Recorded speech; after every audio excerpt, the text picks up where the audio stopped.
시편 17편 개역개정입니다. 여호와여 의의 호소를 들으소서. 나의 울부짖음에 주의하소서. 거짓되지 아니한 입술에서 나오는 나의 기도에 귀를 기울이소서. 주께서 나를 판단하시며 주의 손으로 공평함을 살피소서. 주께서 내 마음을 시험하시고 밤에 내게 오시어서 나를 감찰하셨으나 흠을 찾지 못하셨사오니 내가 결심하고 입으로 범죄하지 아니하리이다. 사람의 행사로 논하면 나는 주의 입술의 말씀을 따라 스스로 삼가서 허악한 자의 길을 가지 아니하였사오며 나의 걸음이 주의 길을 굳게 지키고 실족하지 아니하였나이다. 하나님이여 내게 응답하시겠으므로 내가 불렀사오니 내게 귀를 기울여 내 말을 들으소서. 주께 피하는 자들을 그 일어나 치는 자들에게서 오른손으로 구원하시는 주여, 주의 기이한 사랑을 나타내소서. 나를 눈동자같이 지키시고 주의 날개 그늘 아래 감추사 내 앞에서 나를 압제하는 악인들과 나의 목숨을 노리는 원수들에게서 벗어나게 하소서. 그들의 마음은 기름에 잠겼으며 그들의 입은 교만하게 말하나이다. 이제 우리가 걸어가는 것을 그들이 애워싸서 노려보고 땅에 엎드러뜨리려 하나이다. 그는 그 움킨 것을 찢으려 하는 사자 같으며 은밀한 곳에 엎드린 젊은 사자 같으니이다. 여호와여 일어나 그를 대항하여 넘어뜨리시고 주의 칼로 악인에게서 나의 영혼을 구원하소서. 여호와여 이 세상에 살아있는 동안 그들의 분깃을 받은 사람들에게서 주의 손으로 나를 구하소서. 그들은 주의 제물로 배를 채우고 자녀로 만족하고 그들의 남은 산업을 그들의 어린아이들에게 물려주는 자니이다. 나는 의로운 중에 주의 얼굴을 배우리니 깰 때에 주의 형상으로 만족하리이다. 아멘. 메시지 성경입니다. 하나님 내 사정을 말씀드리니 귀 기울여 주소서.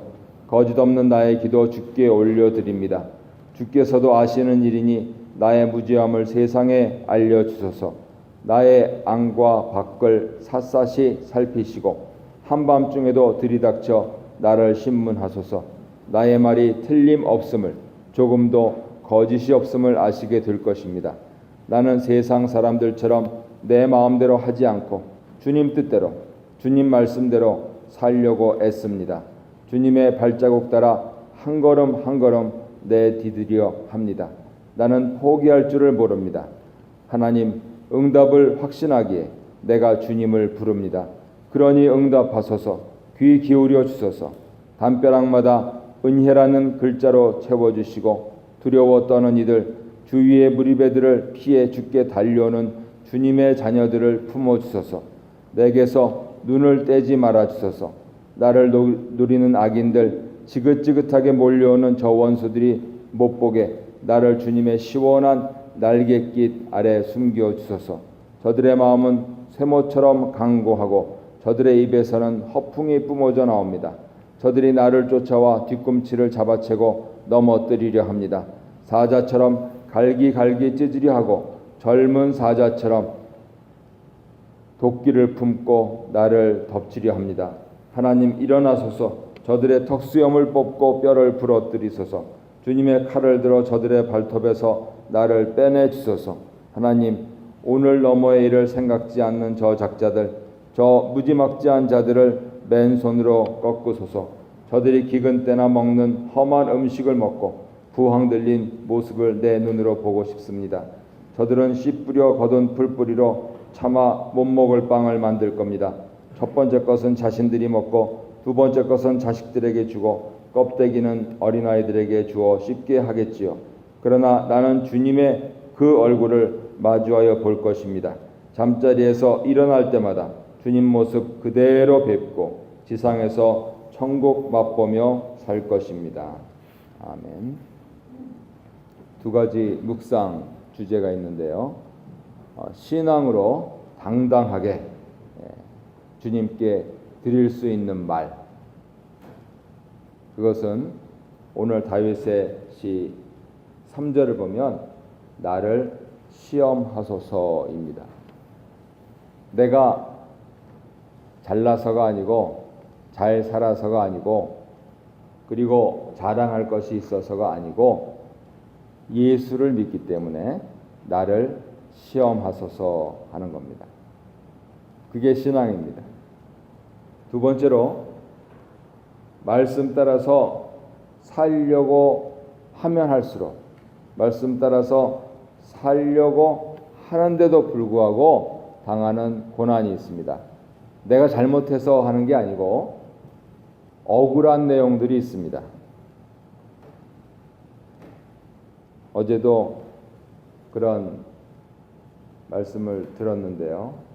가정적으로 힘들고 어려운 일이 있어서 글쎄 주님을 떠난 것 같지는 않지만 교회를 떠나고 하는 그러한 일들이 있는데, 신앙이라고 하는 것은 그래도 언제 어디서나 그런 때에도 주만 의지하는 삶, 그것입니다.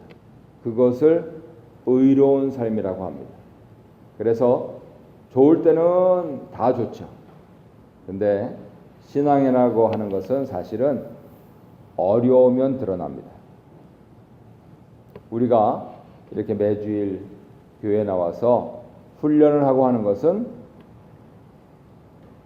어려움이 만약에 있게 된다면 그때 그걸 어떻게 스무스하게 넘어가느냐.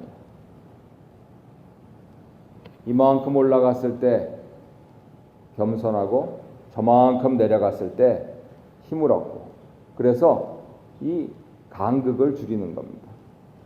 어떤 의미에서는 그것이 평화입니다. 지금 조국도 곧 통일될 것처럼 이만큼 올라가 있는데, 그럴수록 믿는 사람들은 더 겸허하게 하나님 앞에서 감사하면서 진짜 그렇게 되도록 기도를 드려야 될 것이고, 또 안 좋은 일도 또 생길 겁니다. 그러면 그럴 때 우리가 이러고 있을 때가 아니다, 낙담할 때가 아니다, 힘을 내자, 일어나자, 노력하자, 분투하자, 이렇게 하는 것이 신앙이라는 것이죠. 그래서 과연 내가 예수를 믿기 때문에 말씀 따라 살아도 어려움이 있을 그때가 많으면 안 좋겠죠. 가끔 있을 때, 그랬을 때 과연 그때도 주님을 의지할 수 있는가. 길지도 않고 짧지도 않은 교회 생활을 하고 있습니다만 옛날보다는 사람들이 너무 가벼워요. 옛날에는 힘들면 교회 나왔어요. 근데 요즘은 힘들면 교회 안 나옵니다. 그게 참 어려운 것 같아요. 그래야지 힘을 얻거든요. 그래서 오늘 이 아침에 나오신 분들 어려워지시라 하는 얘기가 아니고, 우리로 하여금 이렇게 평안하게 하시는 주님의 뜻을 잘 깨달아서 혹여라도 우리에게 그런 일이 있을 때 우리의 신앙을 드러낼 뿐만 아니고 우리의 이웃들이 그러한 일이 있을 때 자, 같이 가자.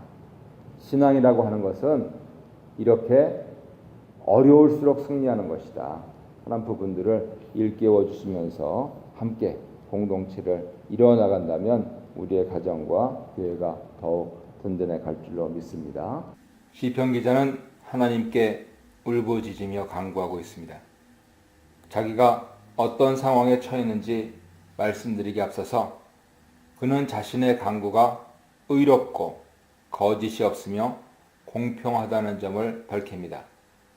그 이유는 먼저 시편 기자가 하나님이 의와 정직과 공평의 하나님이심을 잘 알기 때문에 자기 간구가 불의하고 거짓되고 불공평하다면 하나님께 간구한다 하더라도 그분에게서 응답을 기대할 수 없다는 믿음이 있기 때문입니다. 또한 재판장이신 하나님이 자신의 처한 상황을 의롭고 공평하게 살피시고 그것에 마땅한 판결을 내려주시기를 간절히 바라고 있기 때문입니다. 하나님은 시편 기자의 간곡한 호소에 귀를 기울이시고 친히 그를 찾아와 그가 요청한 대로 그의 마음과 행위를 살피셨습니다. 금속에 불순물이 들어있는지 알기 위해서는 용광로에 금속을 녹여 찢기가 있는지 없는지 살펴보듯 하나님은 그렇게 세심하게 시편 기자의 마음과 행위를 관찰하셨습니다. 하지만 하나님은 그에게서 아무런 흠도 찾지 못하셨습니다. 이는 시편 기자가 하나님 말씀을 따라 살았고 마음과 말과 행동으로 죄를 범하지 않도록 결단하고 자신을 삼가 주의하였기 때문입니다. 하나님 원하시는 삶을 살기 위해서는 시편 기자처럼 죄를 짓지 않기를 결심해야 하고 또 그것을 실천하는 것이 매우 중요합니다. 하나님이 기자의 마음을 시험하시고 기자의 말과 행동을 살피시는 것은 우리가 품는 마음과 입으로 나오는 말과 행동이 서로 다 연관되어 있기 때문일 것입니다.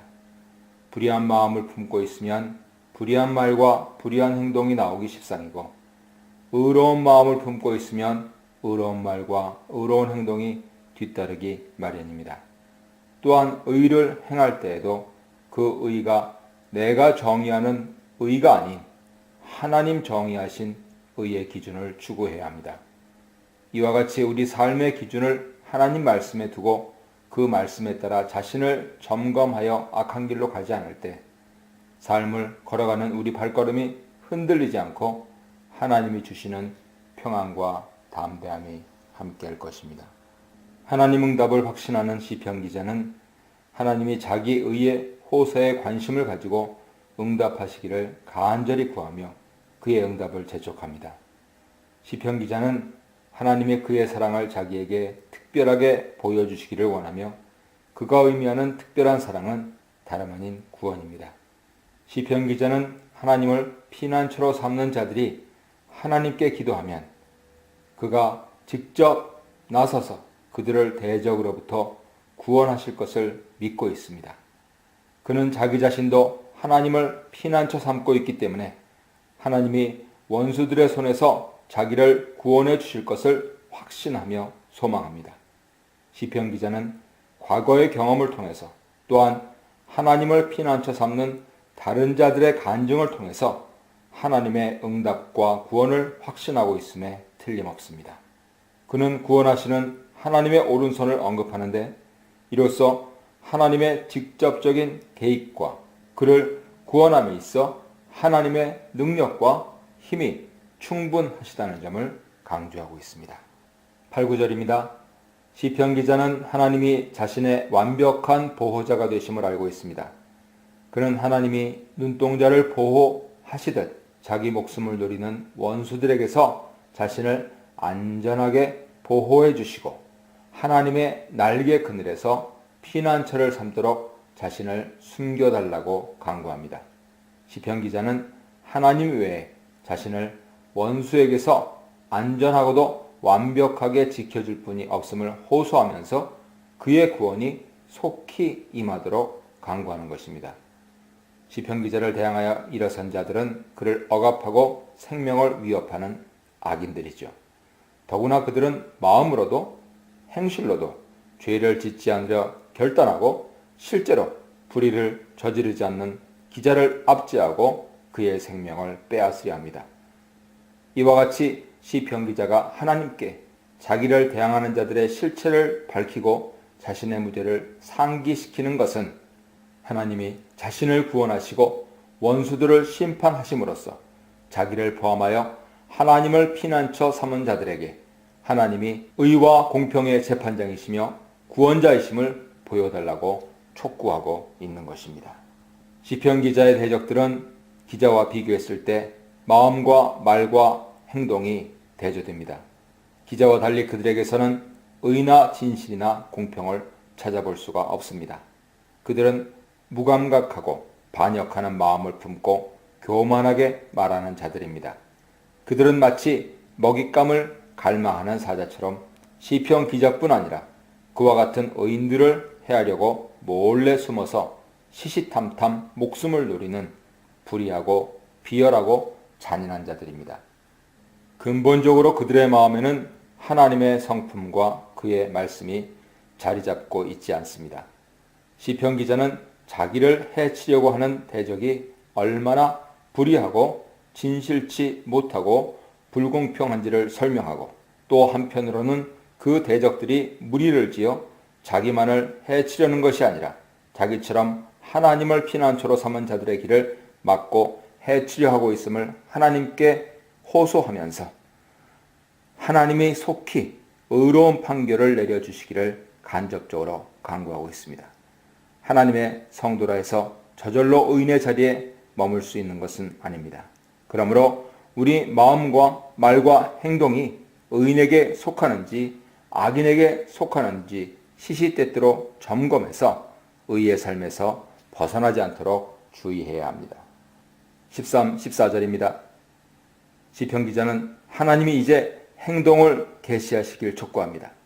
과거에는 기자의 대적들이 그를 대항하여 일어났지만 이제는 하나님 직접 나서셔서 대적들을 대항하여 일어나시고 그들을 칼로 심판하시고 패망케 하심으로 기자의 생명을 구원하시기를 간구합니다. 또한 대적들뿐만 아니라 대적이 얻은 불의의 소득을 함께 나눠 가진 자들에게도 자신을 구해주시라 간구합니다. 이는 하나님이 대적들뿐 아니라 대적의 영향력에 있는 자들을 다 심판하시고 시편 기자로 하여금 대적의 영역에서 완전한 자유를 누리도록 해달라는 소원입니다. 기자의 기도는 원수들의 응징으로 끝나지 않습니다. 그는 자신을 포함하여 하나님 앞에 보물과 같은 존재인 의인들, 즉 하나님을 피난처로 삼는 자들을 위해서도 기도드리고 있습니다. 시편 기자는 아직 응답을 받지 못했지만 자기가 간구한 대로 하나님이 의와 정직과 공평으로 응답하여 원수를 심판하시고 기자에게 승리와 기쁨을 안겨주심으로써 하나님이 의의 심판자와 구원자이심을 드러내실 것을 확신합니다.